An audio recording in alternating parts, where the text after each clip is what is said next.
You are on the couch, and your dog trots in, panting heavily with their mouth purred back into a massive, goofy grin. You snap a photo thinking, "Man, my dog is just so happy." Let us be real. That expression has the exact same energy as the smile you make when your boss asks you to work late on a Friday. It is a nervous system glitch. That wide-mouthed, indoor panting is not joy, it is their internal engine stuck in fifth gear. We have misread this red flag for years, and it is quietly draining their battery. Before we fix it, we must look out. Right now, Mac is sprawled over the AC vent, again, because apparently that is the only place in this entire house worth existing. I am Tommy, and this lazy genius next to me is the reason Mindful Canine exists. Our whole mission here? Decode their silent language so you do not make the same ridiculous mistakes I did. Oh, and quick heads up before we dive in, you are going to see some fun, colorful 2D animations pop up throughout this video. I use AI tools to create those, mostly because my stick figure drawing skills peaked in 3rd grade, and Mac Anatomy deserves better than that. They help illustrate the science stuff without turning this into a boring lecture. Just wanted to be upfront about that. Now look, I am not a vet. I am not some certified behaviorist with a wall full of degrees. I am just a guy who loves his dog, reads way too many canine neuroscience studies at 2 a.m. when I should be sleeping, and started filming these videos because 3 years ago, I was completely lost. Matt was a mess. I was a mess. And I genuinely thought I was failing him. If you caught our last couple episodes, you already know Mac has a PhD in stealing my seat the exact second I stand up to grab a drink. You also know he sleeps glued to my back every night like some kind of furry 40-pound barnacle. The man has zero concept of personal space, and honestly, I have given up fighting it. Oh, and one more thing before we dive in. I put together a visual tool that analyzes all the body language related things we're about to discuss. It's much easier to refer to than to try, and to remember everything from a video. I will drop the link at the end, but just know it exists if you want it. All right, let us talk about the big lie we are unpacking today. The happy lie. So the panting illusion. We see a dog standing in the middle of an air-conditioned room, like the thermostat is set to 68, for there is a ceiling fan going, and it is basically an igloo in here, and their mouth is wide open. Lips pulled back so far you can see their back molars, tongues practically dragging on the floor. And our human brains? We look at those upturned corners and go, "Ow, look at him smile. He is having the best day ever." Except, and I haven't understood this for too long with Matt, that's not what's happening. Absolutely not. If you actually look at the rest of their body, the story is completely different. I remember the first time I actually noticed this with Mac. It was a Saturday morning last October, I think, early. 8:15 a.m. I was making coffee, still half asleep, and Mac is just standing in the kitchen panting. And then I am like, "Dude, we have not even done anything yet. Why are you out of breath?" He was staring at the spot on the counter where I keep this treat jar, not begging, just locked eye, eyes wide, ears aimed back. And I remember thinking, that is weird. And then I went back to scrolling Instagram like an idiot. In the research I have read, and trust me, I have fallen down this rabbit hole more times than I should admit, this is called a stress grimace. It is not a smile. It is a physical red flag that their nervous system is redlining. And it usually comes with a soundtrack. That endless rhythmic click-clack, click-clack of their nails on your hardwood floors. Kitchen to living room, sniff the rug, turn around, walk past, lie down so exactly 12 seconds, let out this massive heavy sigh that sounds like they are carrying the weight of the world, then get right back up.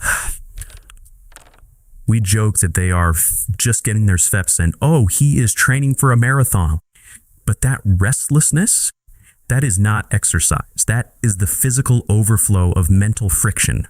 They are trying to walk off an adrenaline spike that has nowhere to go. And here is where I screwed up for months. I thought more walks would fix it. So I would take Mac on these long, exhausting hikes. We are talking 5-6 miles, thinking, okay, this will tire him out. He will come home and crash. Nope. He would come home, drink half his water bowl, and immediately start pacing again. I was attacking the wrong problem. But why is the spike happening in a perfectly safe house? That brings us to the invisible cage we accidentally built, the aesthetic prison.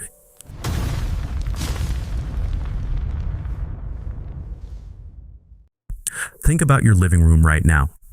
You probably have a soft rug, a comfortable sofa, perhaps one of those high-end orthopedic dog beds costs about $200, right? I bought one of those from Mac. Spent $240 on it because the Amazon reviews said it would change my dog's life. You know where Max sleeps? On the cold, hard tile by the front door. The expensive bed?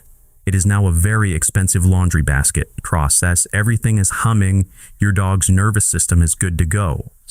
But when the gut bugs go sideways, it is quiet, climate controlled, predictable.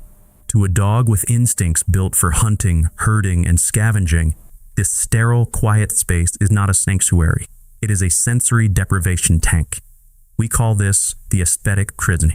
We bring these incredible working-brained animals into our neat, square boxes. We feed them out of a bowl in 30 seconds flat. We remove every single physical and mental challenge from their day. And we expect them to just turn off. Be grateful. And look, I did this. For the first year I had Mac, my entire strategy was feed him good food, take him on walks, buy him toys, he will be fine. That was it.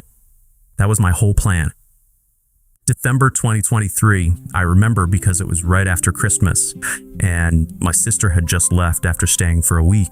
Max started this thing where he would pace from 9 p.m. until midnight, every single night, just walking circuits around my apartment, and the route was always the same. Coffee table, kitchen island, hallway, back to coffee table, over and over.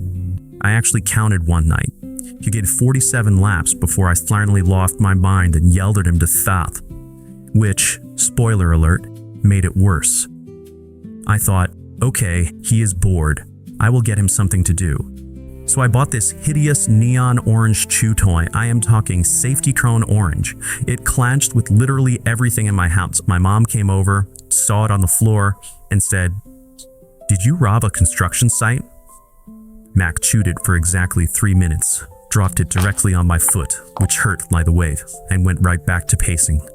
Because here is what I did not understand then. A plastic toy does not satisfy an instinct. It is just a pacifier. And when the pacifier falls out, the anxiety comes rushing back. They are physically trapped in comfort, but mentally starving for purpose. And when that starvation hits a breaking point, their internal wiring starts to melt. Continue with the broken compass. This brings us to the core mechanical failure. We assume dogs know how to rest. Like, we think if they are tired, they will just naturally go to sleep. But chronic stress breaks their internal compass. They literally lose the off switch. This is the best way I can explain it. Imagine you're driving on the highway and someone suddenly switches lanes into yours. You slam on the brakes, your heart pounds, your hands trembles, you almost crash. Now imagine you pull over to the side of the road, closing your eyes and trying to immediately fall into a deep, peaceful sleep. You cannot. Your body will not let you. You are still jacked up on adrenaline. That is exactly what is happening when your dog is stuck in that pacing, pampling loop. Their sympathetic nervous system, basically their biological alarm system for fight-or-flight, has been triggered and refuses to shut off. Society calls it a bad dog. Science tells us it is just a mirror of our own stress. The stress hormone cortisol is flooding their bloodstream.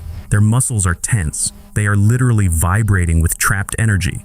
So when they refuse to settle down, while you are trying to watch a movie, they are not trying to be annoying. They are not being stubborn. They are physically incapable of self-soothing. The breach between being awake and being asleep has burned down. And here is the hard part, and I am guilty of this too.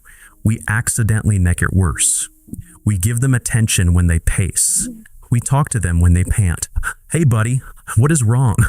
You okay? We think we are being comforted. We are actually feeding the anxiety loop. They do not know how to fix this on their own.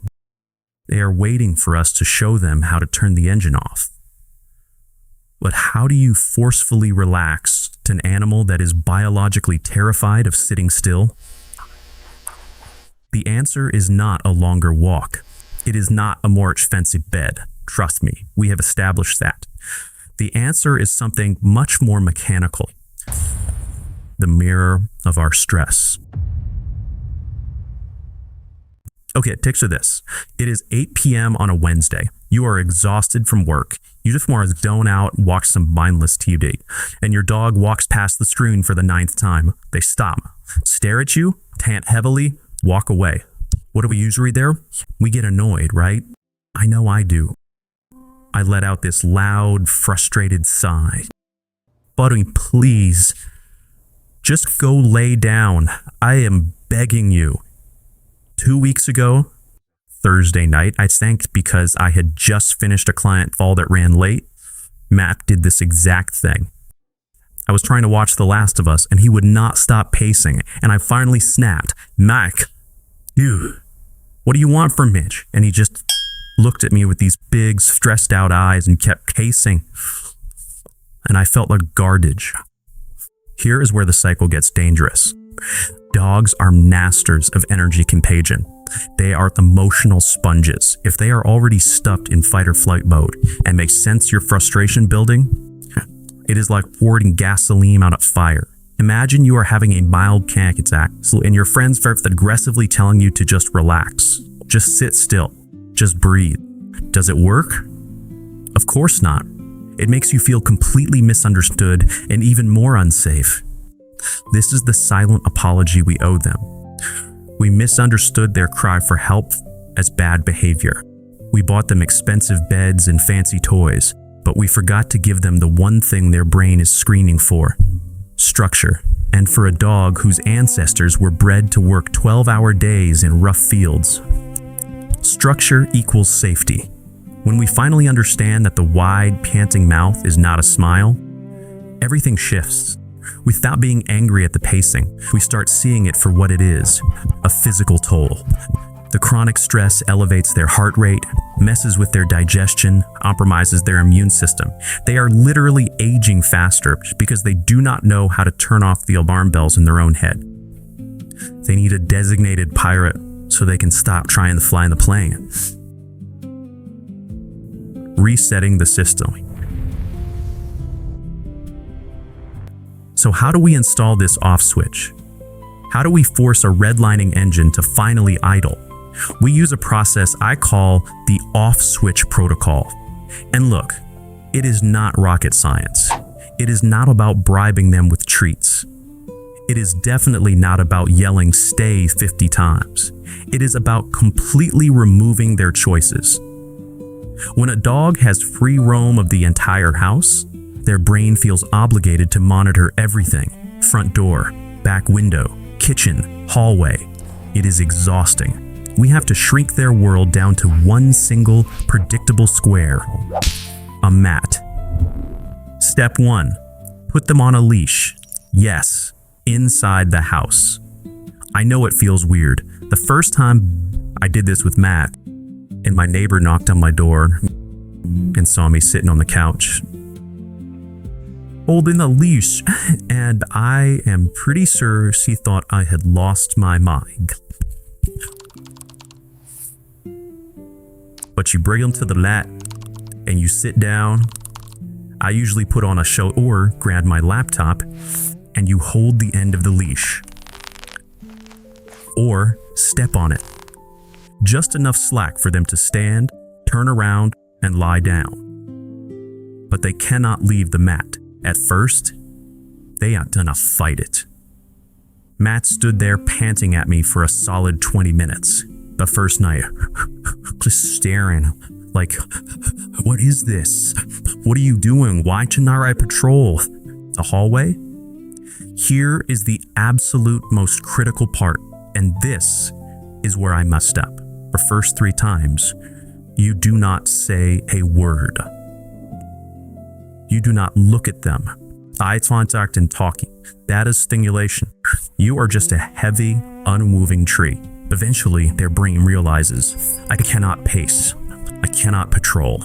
The only option I physically have is to lie down. And the moment the brain stops scanning for choices, the sympathetic nervous system finally powers down. You will physically see it happen. The jaw relaxes. The mouth closes. That frantic panting turns into this slow, deep sigh.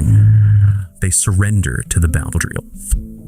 Now, I know what you are thinking. Tommy, I have bad knees, or I work from home and cannot sit on the floor for an hour. I hear you. If you have got mobility stuff going on, and look, I get it, my lower back isn't the same as it used to be, but you can adjust this. Use a short, sturdy rope attached to the leg of your couch. Same mechanical job. You do not have to enforce it with your body. So here is the exact system for tonight. 1, leash on inside the house. 2, guide them to a mat and step on the leash, just a few feet of slack. 3, become the world's most boring piece of furniture. No eye contact, no talking, no petting. 4, wait for that deep sigh.